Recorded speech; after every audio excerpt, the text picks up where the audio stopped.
So I move into Bob's house.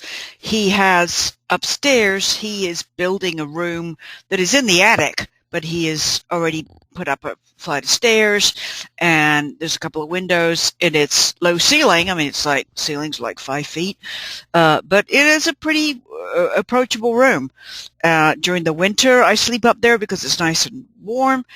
Um, anyway, the day that I move in, Bob is putting a lot of stuff upstairs in this attic because it can just go in storage.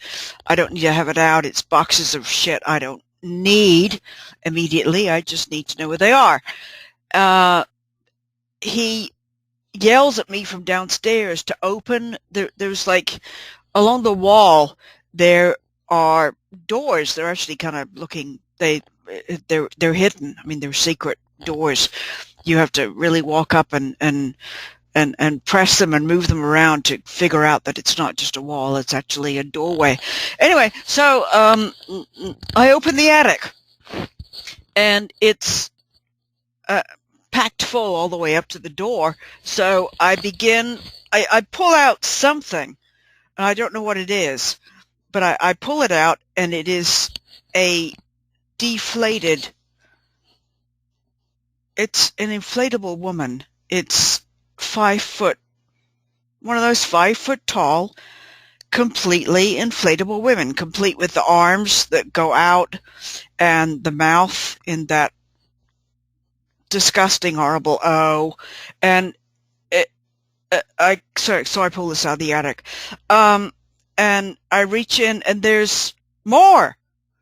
There's a bunch of them, and I'm touching them and pulling them out and going, oh my God, what have I done? What kind of a nightmare is this? And I call, downstairs, Bob, and he comes running up the stairs, and I said, I got a question.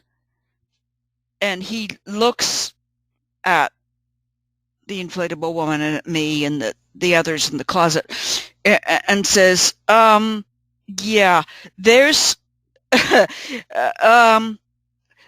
there's a really good explanation for this. Just bear with me. And then he goes on to discuss a movie that he was initially was going to be sponsored for making this movie. It was a spoof of something, The Man Who Loved Women. And they were going to make Penthouse or Playboy magazine was going to sponsor a video short called The Man Who Loved Inflatable Women. Bob had the whole script for these things. He'd bought the inflatable women props.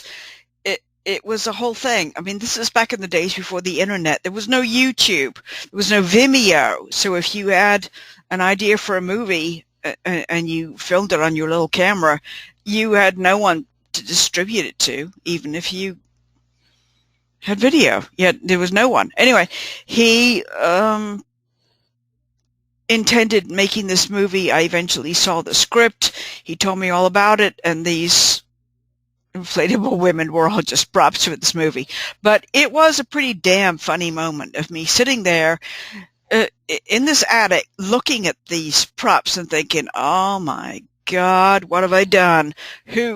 I just moved in with a nightmare.